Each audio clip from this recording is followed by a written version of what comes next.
For this, we can use a scalar ramp node. So connect the Fresnel node to the input port of a scalar ramp and connect the ramp node to the diffuse color input of the Redshift material.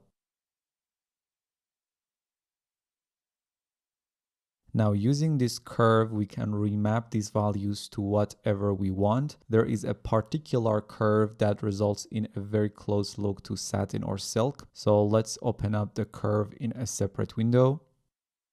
We are trying to put the highest and brightest values to be a bit off of the exact parallel angles to our viewing direction, making the very frontal angles a bit brighter at something like 0.1 or 0.2.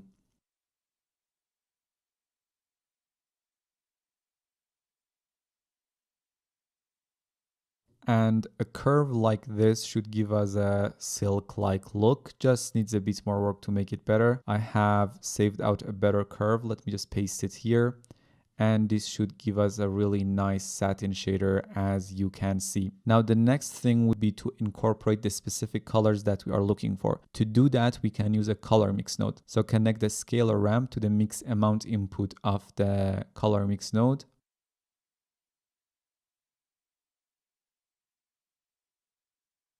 And the color mix itself will be connected to the diffuse color input of the material.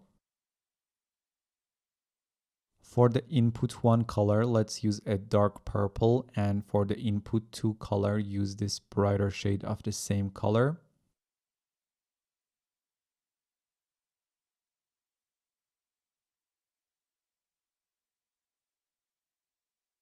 And voila, you have a very realistic satin shader. To get a different satin color, you can simply change the input 1 and 2 colors. First, duplicate the satin shader and assign it. And this time, let's use this dark and bright green colors.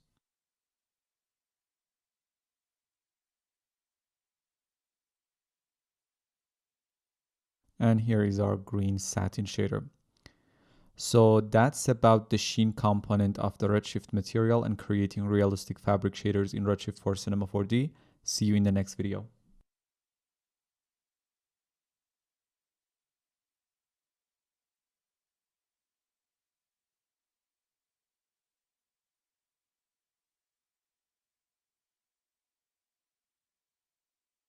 In this video, we'll learn about the multi-SSS section of the Redshift material. A few lessons back, we talked about single scattering or refraction subsurface scattering. In this video, we talk about multi-SSS or multiple subsurface scattering. Single scattering has very specific use cases in case you want to see both absorption and scattering when a surface is refractive or transmissive. But multiple scattering is more oriented towards general purpose uses, stuff like marble, fruits, skin, and so on. So if the surface is not refractive, but you want to add some subsurface scattering for the added realism, you'd come to this multi-SSS section. Subsurface scattering or SSS simulates the effect of light entering an object and scattering beneath its surface. Not all incoming light rays reflect from a surface. Some of it will penetrate below the surface of an illuminated object. There it will be absorbed by the material and scattered internally. Some of this scattered light will make its way back out of the surface and become visible to the camera. This is known as subsurface scattering or SSS. SSS is necessary for the realistic rendering of materials such as marble, skin, fruits, plastic, leaves, wax, and so on. At the time being, for surfaces that has no thickness like leaf or paper, we use the backlighting or translucency trick under the diffuse section of the material instead of an actual SSS. We talked about that in the previous lessons. You notice the multi-SSS section of the Redshift material has 3 layers. But most of the time, for most of the SSS effects that you want to add to your general shaders, you only use and need 1 layer. For example, if you have a toy car and you want to add a plastic shader to it that has some SSS, you only need the first layer. But for more complex SSS shaders like skin, you can have up to 3 layers. In the basic properties, let's zero out the reflection weight. So we are only dealing with diffuse. And let's change the diffuse color to a lighter gray with the RGB values of around 170. Right now, this shader has no subsurface scattering. If I want to add some, I can simply come to the multi-SSS section and start increasing the subsurface scattering amount to more than 0. Maybe 0.5 for now. Now we start to get subsurface scattering. It's a bit too much because the radius scale is set to 100. If set to maybe 25, in this case, we get a better result. Now we can clearly feel that this is not a solid dead geometry. We can feel the light rays are scattering inside this geometry. It feels more alive, more real. Subsurface scattering is one of the most important components of a realistic material. For now, just imagine the multi-SSS section has only one layer, and let's close the other ones. First, we have this SSS amount. When set to 0, the material will be pure diffuse with no subsurface scattering. When 1, the material will be fully subsurface scattered with no diffuse. In between values yield a blend of the two. So it depends on the material you are trying to create. For example, you probably just want a bit of SSS if you are trying to create a plastic shader in comparison to a marble or a skin shader. For now, let's set it to around 0.5. Next, we have radius scale, which controls the area each subsurface scattering sample affects. Higher values will smooth the appearance of the subsurface scattering. When we increase radius, let's try 10, 50, 100, and 200. We allow the rays to scatter further beneath the object and therefore seeing a stronger subsurface scattering effect. Increasing the radius scale value can radically change the appearance of the shader from looking like leather at lower values to marble at higher values. For now, let's set it to around 30. And to control the color of the subsurface scattering effect, you can use this layer 1 color. Subsurface color here determines the color of the light rays when being scattered beneath the surface. Let's try a few colors here.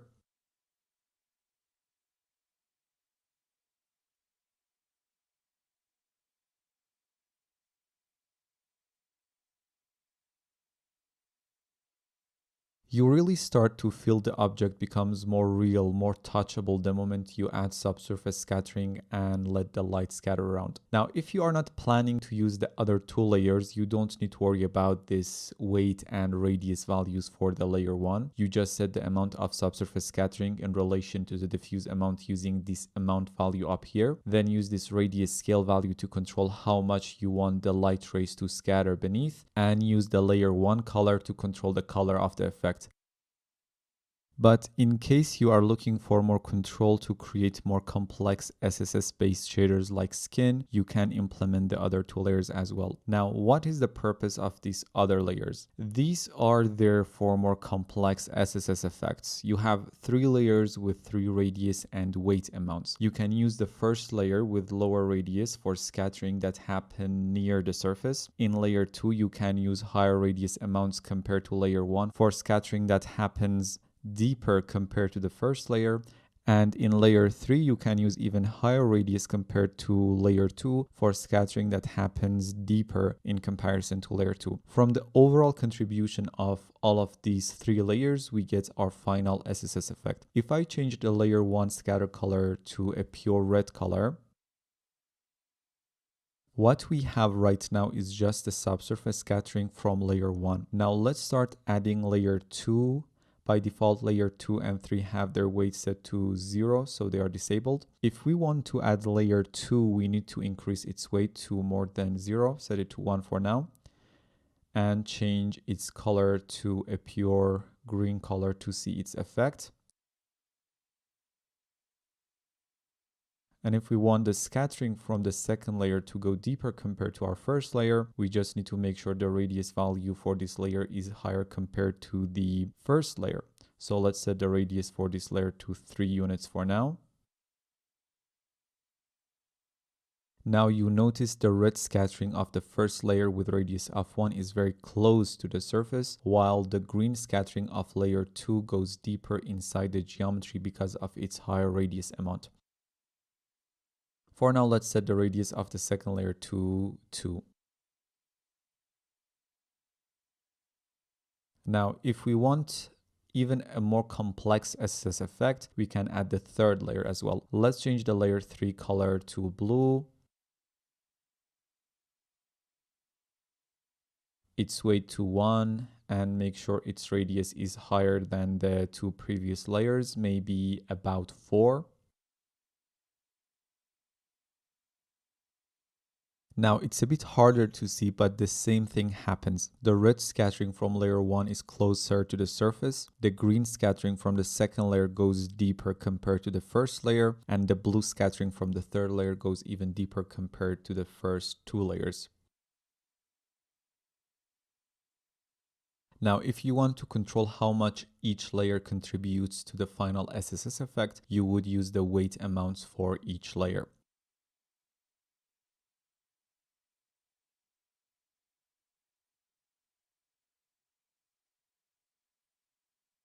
When using multiple layers instead of just the first layer, radius scale works as a multiplier for all the three scattering layers at once because they have individual radius amounts. Now, there are two SSS modes, ray traced and point based. These are just algorithms to calculate the SSS effect. Ray traced is better, newer, much more accurate, just a bit slower, so we stick with it. In the how to material lesson a few videos down the line, I show you how to add realistic SSS effects to materials like plastic using this multi-SSS section. And in one of the lessons, I show you how to create a realistic human skin shader using either this multi-SSS section of the Redshift material or a separate material that is very similar to this multi-SSS section of the Redshift material, which is called skin material. So this is enough for this lesson. So in this video, we talked about multi-SSS section of the Redshift material. See you in the next video.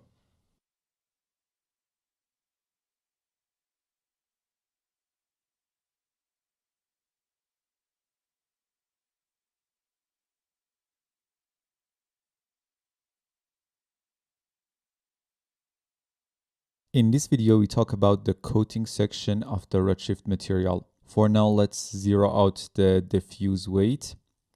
And right now, only the reflection component of the Redshift material contributes to the material. We can set its roughness to 0.35.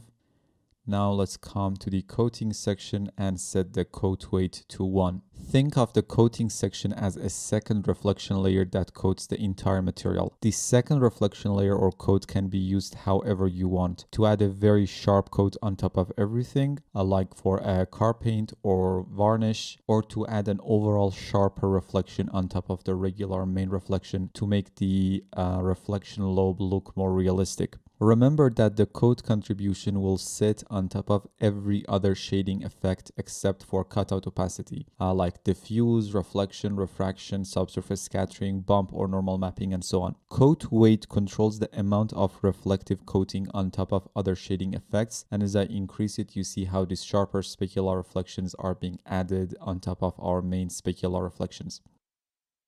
Coat color sets the color of the coating layer, and this normally should be white.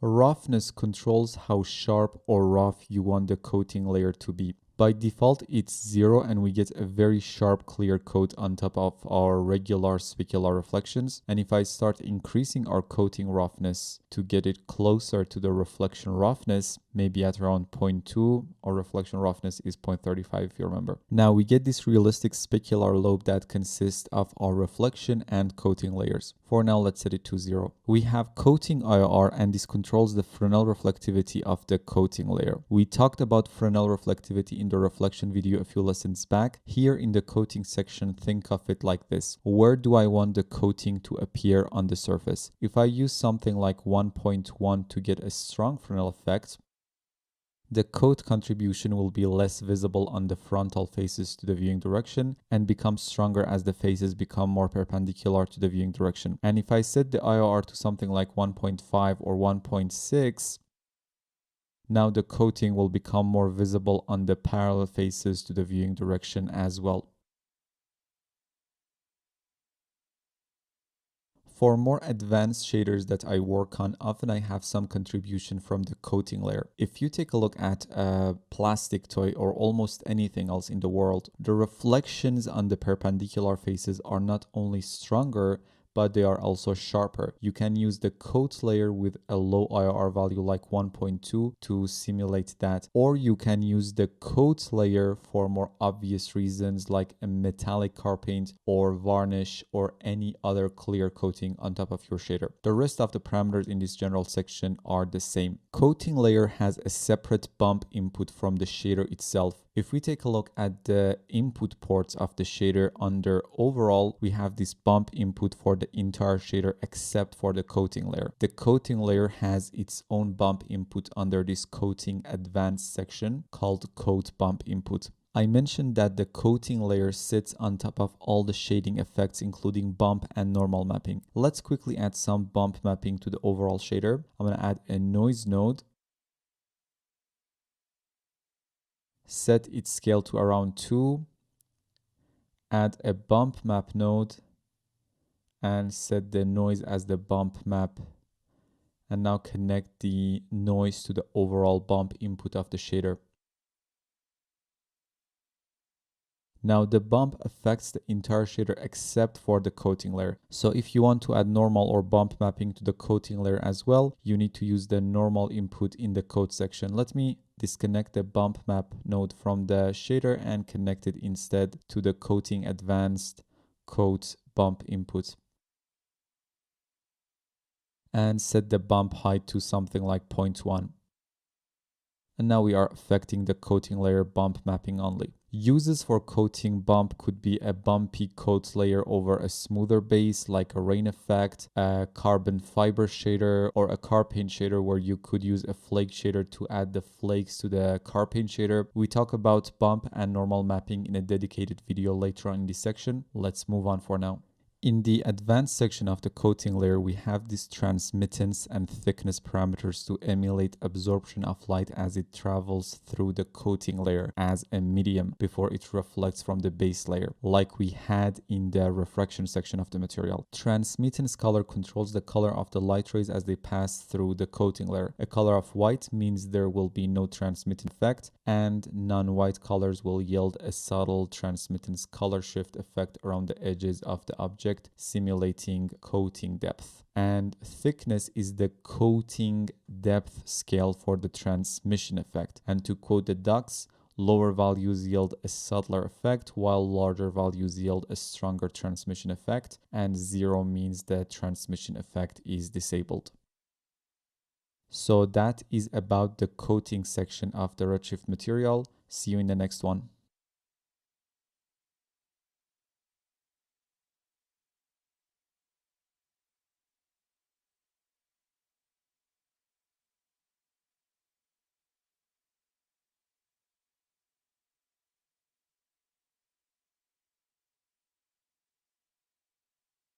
In this short video, we take a look at the overall tab of the Redshift material to see what's there. For this lesson, I have the same scene from the first lesson of this section opened. First, we have overall tint, which tints the entire material. All the colors like diffuse or reflection color throughout the shader will be tinted with this color that you specify here. I'm not sure how that can be used. I haven't used it ever. Find a use case for it and get back to me if you can. For now, let's set it to white, which basically won't tint any color. Opacity is exactly like alpha channel in Cinema 4D. Unlike refraction, where the material still considers diffuse, reflection, etc., opacity will affect the entire shader. When the color is set to white, the shader is fully visible, and as I use darker colors, the shader will become less and less visible.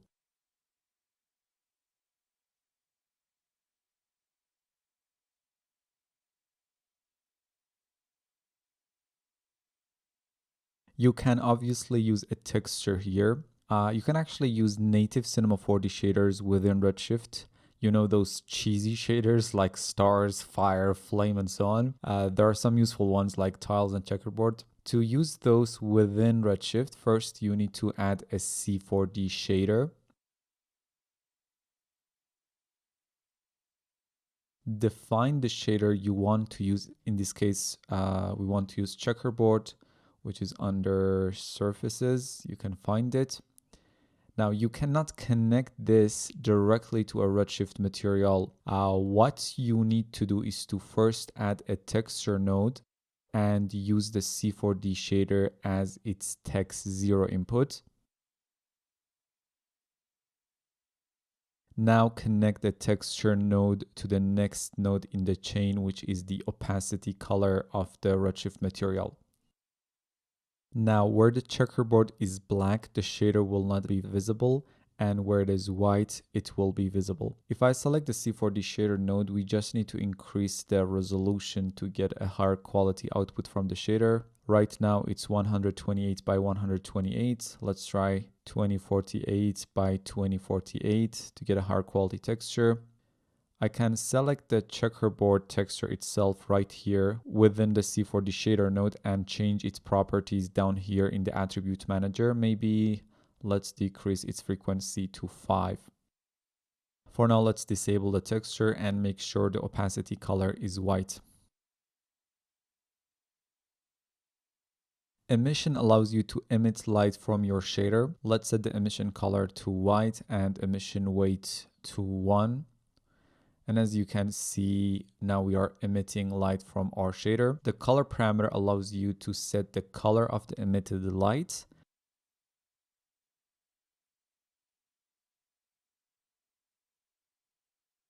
And weight is the amount of the emitted light. If I zero it out, there would be no emitted light. And if I increase it, we emit more light. For now, let's disable emission. The overall section has a hidden input, which is the bump input of the shader. If you take a look at the Redshift materials input under overall, we have our bump input here. And we have been using this throughout the course. This is where you connect your normal or bump map. In a later lesson in this section, we cover bump and normal mapping in depth.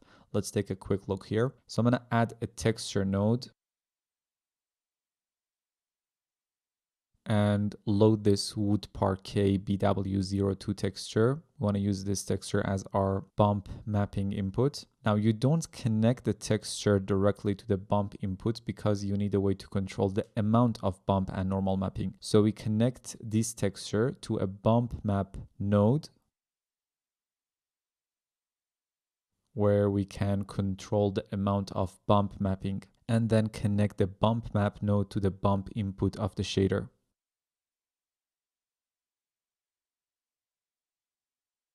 Now select the bump map node itself and set the height scale to around 0.2 centimeters.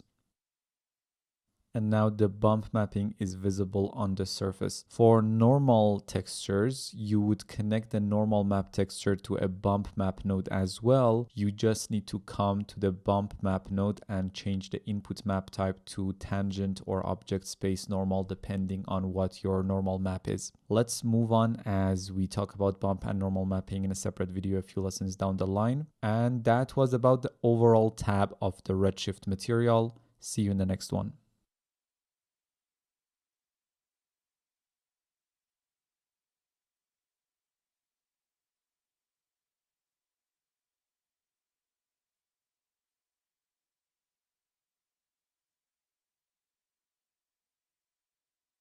In this lesson, we discuss bump and normal mapping and also bump blender and round corners shader in Redshift for Cinema 4D. Bump mapping allows you to simulate grooves and imperfections like wood grain, for example, on a surface. Always remember when using bump mapping, unlike displacement mapping, which we will talk about in a later lesson, you only simulate the effect of the grooves. You don't actually create new geometry. In the shader graph, the node panel on the left side is enabled and I can search for a bump map node right here. But as I have a limited space to work with, I'm going to disable my node panel from the view menu and instead press Shift and C in the work area and look for a bump map and add it to the shader graph. First, we need to define a map to be used as our bump map. So let's add a Maxon noise node and connect it to the texture input of the bump map node. Let's see how the noise looks on the shader ball by connecting it to the surface input of the output node. Now set its overall scale to around 0.5.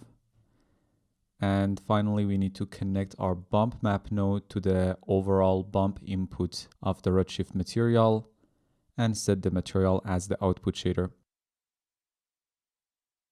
Now, the next thing you want to be able to control is the amount of bump mapping, how much bumpiness you want on the surface. For that, you can select the bump map node and use this height scale value. Height scale controls the amount of bump mapping on the surface. Let's try something like 0.5, 1, 2, and 5. Now you can clearly see how our noise texture causing bumpiness on our shader ball. Always remember, this is just an illusion. The actual geometry is not changing. Look at the outline of the geometry. It's a perfect outline and the silhouette is unchanged. For now, let's set the height scale to 1. Let's use a simple image here to drive our bump mapping. So add a texture node and load this wood parquet BW02 texture. As we are in ACES and this is a data input, make sure the color space is set to raw and connect it to the bump map node and set the image scale to around 0.5.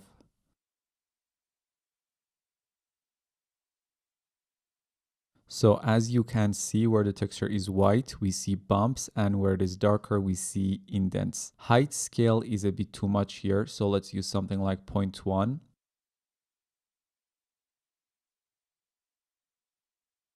Now we get these very nice details added to the surface. If you want to use the bump map node for bump mapping using a grayscale texture input, you need to make sure the input map type is set to height field. Otherwise, you won't get a proper bump mapping. The other two options are for normal mapping, which we will talk about in a moment. When using height field, we have these remapping options to remap the values from the texture input that drives the bump mapping. For example, if I increase the new range min to 0.5, now the black values of the texture will be 50% brighter, therefore we get less intense indents. Or I can increase the new range max to 2 to make the brighter values of the texture much brighter and therefore stronger bumps. For now, let's set them to 0 and 1. Now let's talk about normal mapping in Redshift. You can use normal textures instead of the regular grayscale images. When you use a grayscale image as your bump map, you are only specifying two directions, up and down. But normal maps are RGB textures and can give a direction to the bumpiness effect. Let's add a texture node and load this wood parquet 02 normal map texture.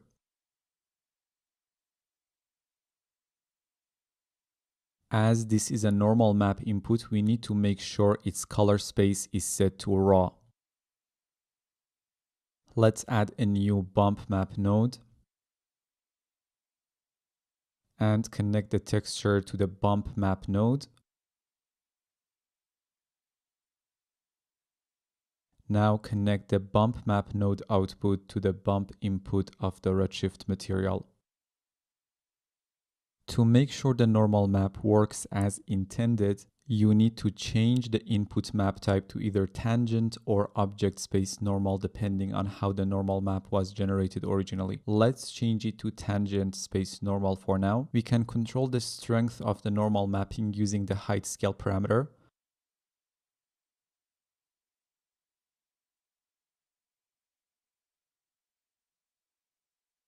For now, let's set it to around 3 to see what we get.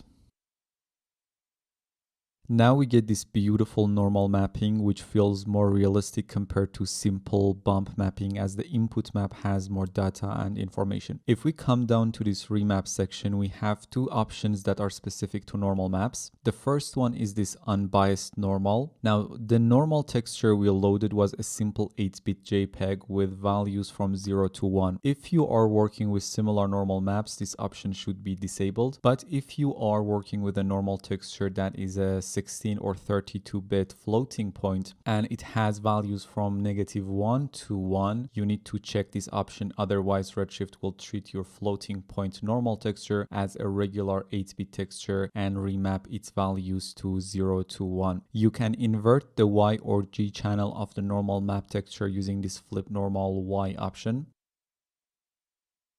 Now, how can we connect multiple bump map nodes to a single Redshift material? We do that using bump blender node. Now we have this Parquet normal map applied to our surface. Let's say in addition to this, I would like to have a bump map node that has a noise map as its input map to add some general unevenness to the surface. So let's grab the Maxon noise node we added at the start of the video, add a new bump map node to the work area,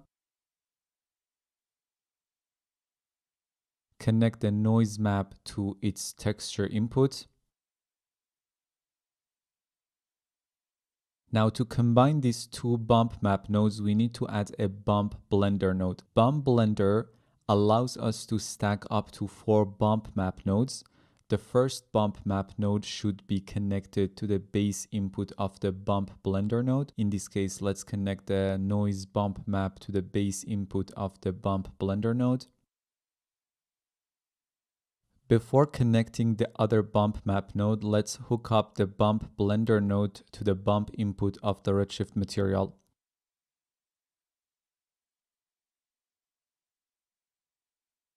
Now we can see the bump mapping from the noise texture. Now we can connect our other bump map node that had that Parquet normal texture as its input to the layer 0 bump input of the bump blender node. Now, if we start increasing the blend weight for layer 0, we start adding our Parquet normal map as well.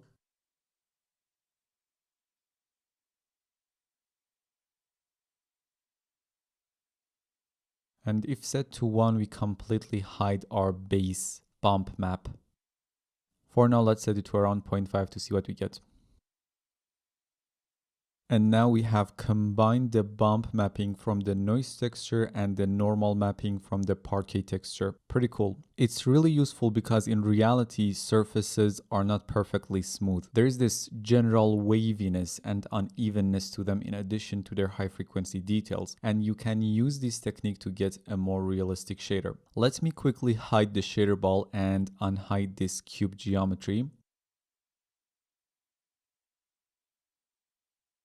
And talk about another shader that relates to bump and normal mapping, which is round corners shader. Let's add one to the work area.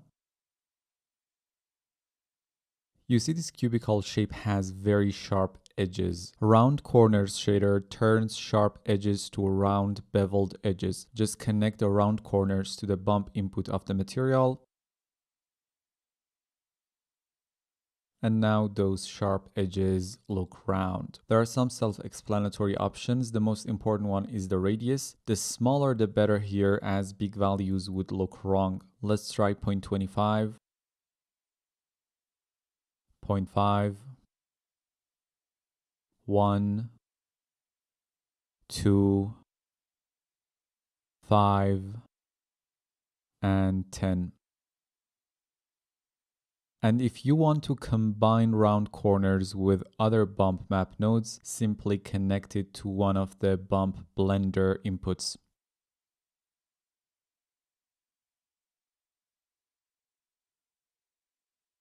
So that's about bump mapping, normal mapping, bump blender, and round corners in Redshift for Cinema 4D. See you in the next one.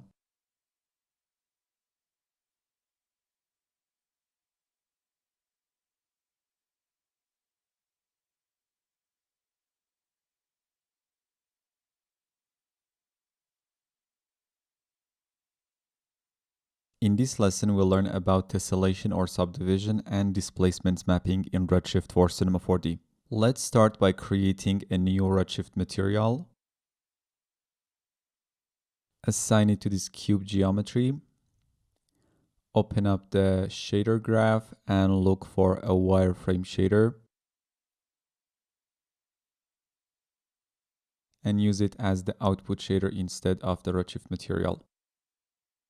Now if I start IPR, because of the wireframe shader, we can see the edges of our geometry. You notice this is a simple low polygon cube. If I want to use displacement mapping in which a texture will be used to add geometric detail to the object, we need to make sure our object has enough polygons so the input texture can use those polygons for the displacement mapping process. We can add those extra polygons in a procedural way using tessellation or subdivision. In order to do that, right-click on the geometry that you want to tessellate and add a Redshift object tag to it. Go to the Geometry tab, enable Override and enable Tessellation. Immediately we get way more polygons and a spherical shape, and that is because this smooth subdivision option is enabled, and we are not only adding more polygons, we also make the object rounder and smoother. If disabled, we get our cube back but with way more polygons. How can we control how many polygons we want to add to our object? We do that using this minimum edge length and maximum subdivision parameters. For now, let's zero out this minimum edge length value so we can understand this maximum subdivision value better. If I set the maximum subdivision to 0, we will get our original object back without any tessellation. Each time we increase the maximum subdivision by 1, each polygon of the geometry, be it quad or triangle, will turn into 4 polygons. If I increase the maximum subdivision to 2, we have quadrupled the number of polygons again. Go to 3, quadruple the number of faces again. So each time you increase the maximum subdivision by 1, you have 4 times more polygons compared to before. Let's set it to 8 for now. Now, if I increase the minimum edge length to 4 pixels, we are telling Redshift to keep dividing the polygons as long as their edge lengths are longer than 4 pixels. The smaller this value, the more tessellation will be applied to the mesh until we reach the maximum subdivision value. And the bigger this value, less subdivision will be applied.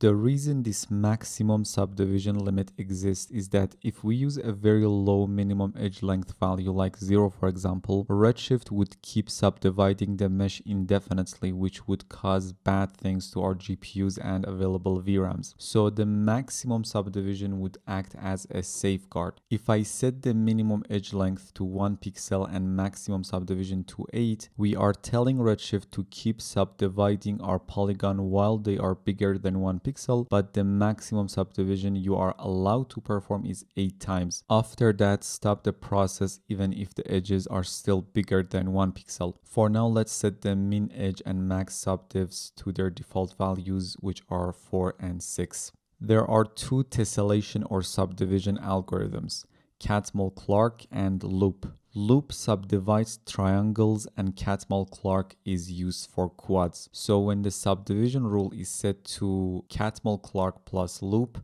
Redshift uses Catmull-Clark for quads and Loop for triangles. And if the subdivision rule is set to Catmull-Clark only, the algorithm will subdivide both quads and triangles, but when subdividing triangles, first each triangle will be splitted into 3 quads. You normally want to stick with Catmull-Clark plus Loop algorithm as it is better because the Loop algorithm works better on triangles. The Catmull-Clark only mode should be used when Redshift is combined with other software that doesn't support Loop subdivision algorithms. We talked about this smooth subdivision option earlier in this video. When this option is enabled, we are not only adding more polygons, we also make the object rounder and smoother, and if enabled, we need to decide what happens to the original UVs of the mesh using this UV smoothing dropdown. When smooth subdivision is enabled, Redshift will smooth not only the vertex positions but also the UV coordinates and tangent space vectors to remove any zigzagging and UV breaks during tessellation. So When it is set to all the edges will be smooth. If set to internal edges, only the internal edges will be smoothed and the borders will be pinned, and you can disable UV smoothing altogether to maintain the original UVs. For now, let's just disable smooth subdivision altogether. Let's quickly understand what this screen space adaptive does. When I talked about this minimum edge length, I used pixels as its unit. I said if the edges are bigger than, for example, 4 pixels, that is for when this screen space adaptive is enabled.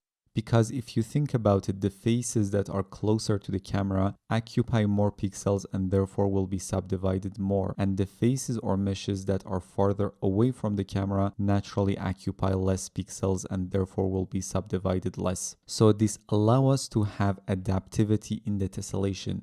More resources will be dedicated to the polygons that are closer to the camera and more important in the composition. If disabled, we'll lose that adaptivity based on the camera view, and in that case, if the minimum edge length is set to 4, for example, we tell Redshift only subdivide those edges that are bigger than 4 units. This can be useful because when you have screen space adaptive enabled, each time you move your camera, the tessellation needs to be recomputed for the new camera view, especially if you have an animated camera that can cause some issues, so you can disable screen space adaptive and get a bit more predictable result. In that case, you probably want to zero out the mean edge length and just get a fixed rate subdivision using the maximum subdivision value like we did at the start of the lesson. Higher values, more subdivision and more polygons for all the faces no matter their distance from the camera. For now, I'm gonna set the mean edge length to 0 and max subdivs to 5. Now let's talk about this out of frustum tessellation factor. This out of frustum tessellation factor tells Redshift to apply less subdivision to the polygons that are outside the camera view. And the higher this factor value, the less subdivision will be applied to the faces that are outside the camera view. And you can also enable this limit out of frustum tessellation to limit how many times a polygon that is out of the camera view can be subdivided. For now, let's disable it. Now that we have this foundation about subdivision and tessellation, we can talk about displacement mapping. For now, let's remove this Redshift object tag and apply a new one to the cube so we can start fresh.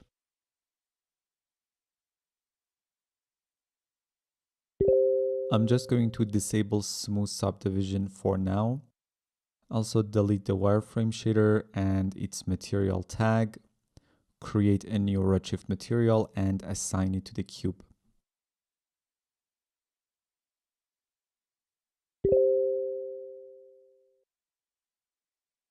And open up its shader graph. So I'm just going to change the diffuse color to a light gray with the RGB values of 180 and disable reflections. Displacement mapping allows you to create real geometric detail based on a texture. The difference between displacement mapping and bump mapping is that bump mapping was just an illusion. We wouldn't alter the geometry, but displacement mapping actually moves and alters the faces. Now let me show you how to add displacement mapping. First, we need a displacement node, so let's add one. Now we need to connect this displacement node to the displacement input of the output shader, not the material itself.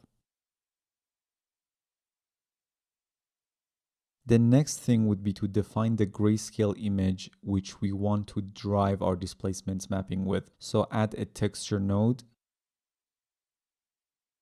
and load this brick displacement map.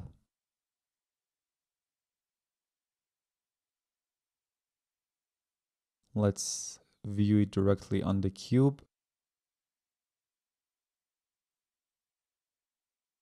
It's a bit too small. We can set its U and V scale to 0.5. And now set the material as the output shader again. And as we are in ACES, I'm gonna change its color space to raw as this is a data input. And now we need to connect the texture to the text map input of the displacement node. Nothing happened. That is because we need to go to the object tag that is applied to our cube and enable displacement mapping for it as well. We have already enabled tessellation to get more polygons to work with. By the way, if your mesh has tons of polygons on its own, you don't necessarily have to enable tessellation for it. Now we start to see something, but it looks more like bump mapping rather than displacement mapping. And that is because this auto bump mapping feature is enabled. We'll get back to it later on. For now, let's disable it to see what only displacement mapping is doing to our mesh. Now, the reason we get this blobby displacement mapping is because we don't have enough subdivision. So let's decrease the min length to 1 pixels and max subdivisions to 8 subdivisions. Now we get a more detailed result. We just need to increase the scale of our displacement mapping. There are two places where you can control the scale of your displacement mapping. In the displacement node itself, there is this scale value that controls the scale of the displacement on a per shader basis.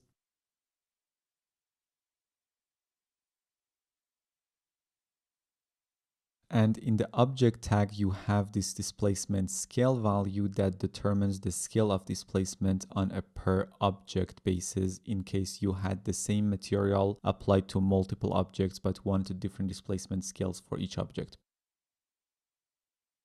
But before adjusting the scale value, you need to make sure the maximum displacement amount is set properly. Right now, the maximum displacement amount is set to 1. And if I start increasing the scale value in the shader to be more than 1, maybe 2 or 3, we'll see a ceiling on our displacement mapping. Maximum displacement amount basically defines how much to extend the bounding box of the object so that it can include the displacement mapping. Now, if I increase the maximum displacement amount to something like 10, now we have made the bounding box or the cage around the object in which displacement mapping can occur much bigger. And now we can start increasing the scale value to get less or more displacement mapping.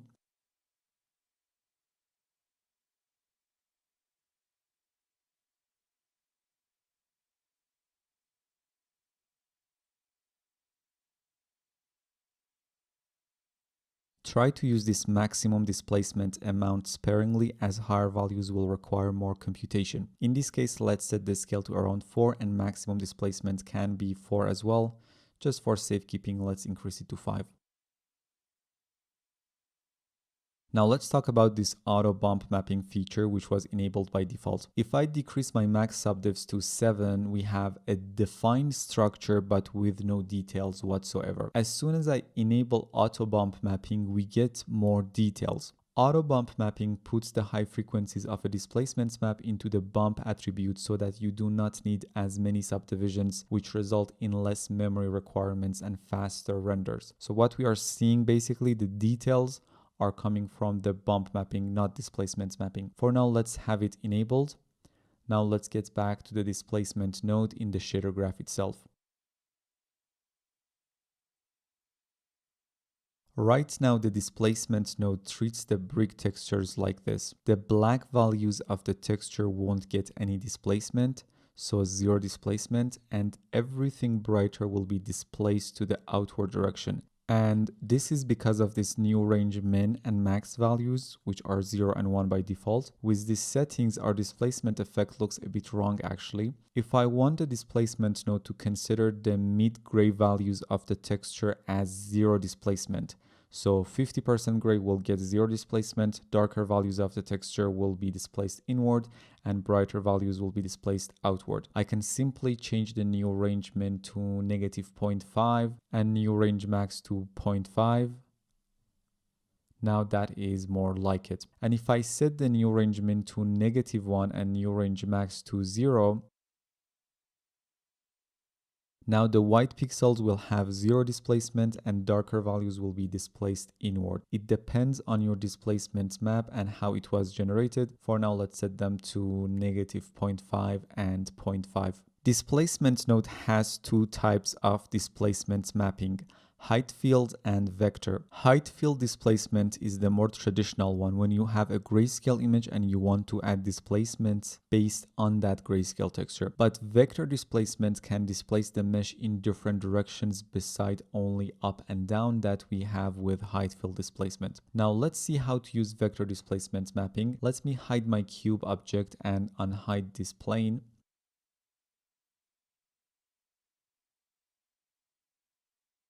Create a new Redshift material and assign it to the plane.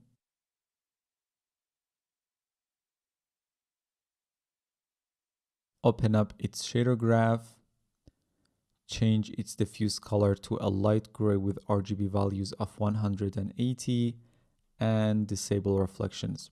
Then add a new displacement node and connect it to the displacement input of the output shader.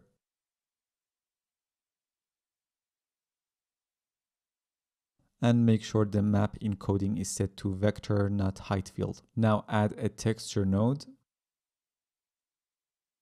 and load this ear displacement texture and then connect it to the displacement node. If I start IPR, we still get our simple old plane, and that is because we haven't enabled displacement mapping and tessellation for the plane. So add a Redshift object tag. Enable tessellation and displacement mapping. For vector displacements, you normally want to have smooth subdivisions enabled. I'm gonna set min edge length to 2 pixels and max subdivisions can remain at 6.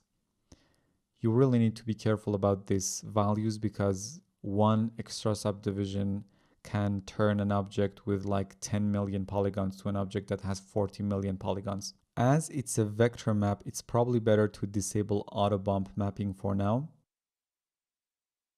Now we just need to increase the maximum displacement and displacement scale values.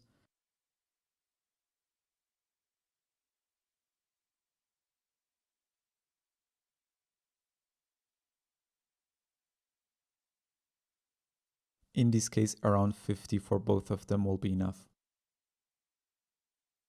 Now we have this complex ear mesh in the scene using vector displacement mapping. In the displacement node, you can change the space type to object or tangent depending on how your map was generated and how you plan on using that map. Before wrapping up this lesson, let's talk about one last node, which is displacement blender, which works exactly like a bump blender node. So let's add one.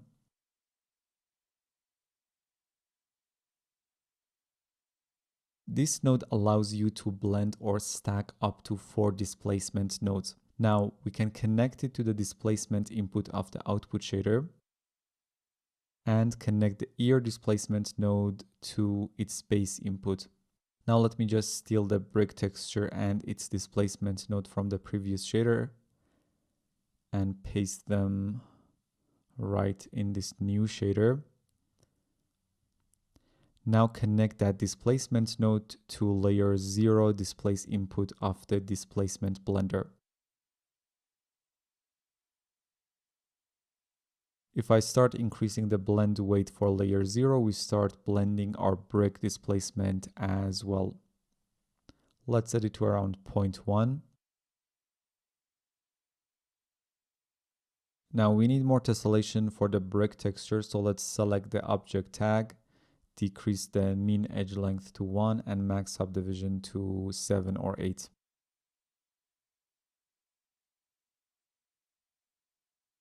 And now we get a weird combination of the ear displacement and the brick displacement. Great. So in this lesson, we learned about tessellation, displacement mapping, and displacement blender in Redshift for Cinema 4D. See you in the next one.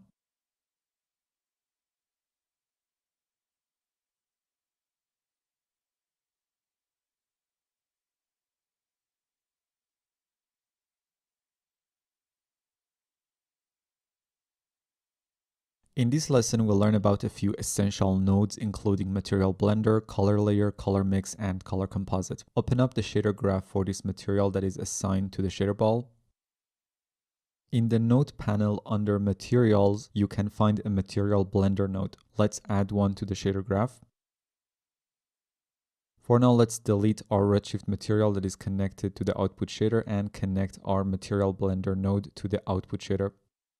Material Blender is used to mix and stack up to 7 shaders or materials. So when creating complex multi-layered shader, the Material Blender will be very useful. Imagine you want to create a shader for a wood surface that's been painted over and the paint layer has started to peel, revealing parts of the wood underneath. You can use Material Blender to achieve that. Let's learn how to use it. I'm gonna add a Redshift material from the node panel and connect its output to the base material base color input of the Material Blender node. And now this Redshift material is showing up in the render. And this is our base material or base layer. Now we can start adding other materials on top of it. I'm just gonna select the Redshift material and change its diffuse color to a white color with RGB values of around 200. And increase its reflection roughness to 0.2. Now let's say I want to add a gold material on top. So bring in another Redshift material and let's use it as the output shader for now so we can see what we are doing. I'm going to change its IOR mode to metalness and set the metalness to 1. Change its diffuse color to this pale yellow and change the reflectivity color to a brighter, less saturated version of the diffuse color and increase its roughness to 0.1. Now set the Material Blender back as the output shader and connect the gold shader to layer 1 color input of the Material Blender. The gold shader is not visible on our surface, and that is because layer 1 blend color is set to black. If we start increasing the color value here, we start to get our gold shader. So if the blend color is black, we get the base material, and if it is white, we get our layer 1 material, which is the gold shader. But normally we'd use a black and white map to control the blend color. So let's add a texture node from the node panel and load this BW28 texture.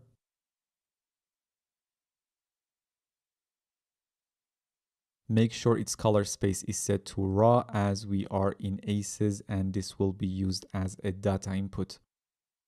Now set this texture as the output shader to see how it looks on the mesh.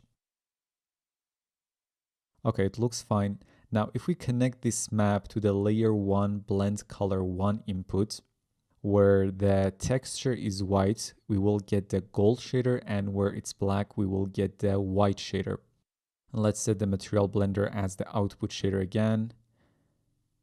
And there you have it.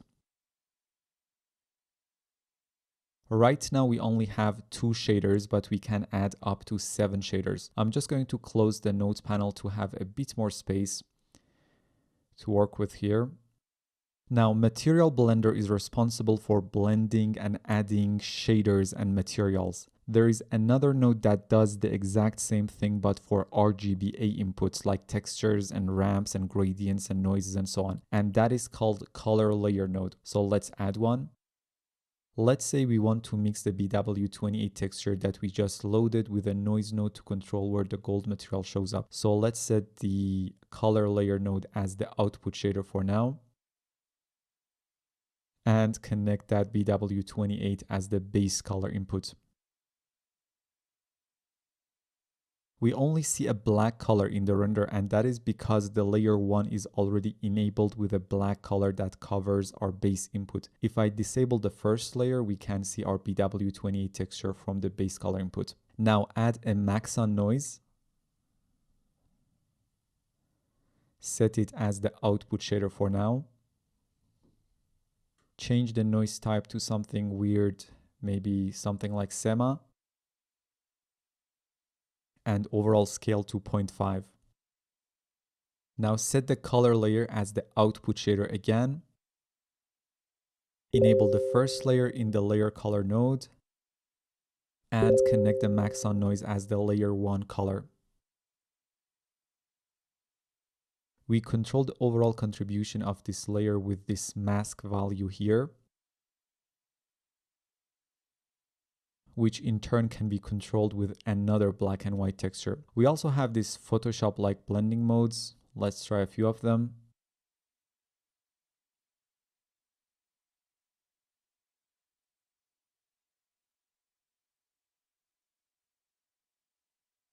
Set it to add for now. We can layer up to 8 RGBA inputs like this using the color layer node. Let's set our material blender as the output shader and set this color layer node as the blend color 1 input of the blender node. And there you have it. There is a similar node to color layer called color mix, which is a bit more limited but easier to work with. If I just add one here, color mix allows only for 2 inputs instead of 8 that we were getting from the color layer node, and then you can use this mix amount to control which texture inputs will be visible. Or you can connect a black and white texture to control which input will be visible where. We also have another very similar node to color mix, which is called color composite. Let's add one. Color composite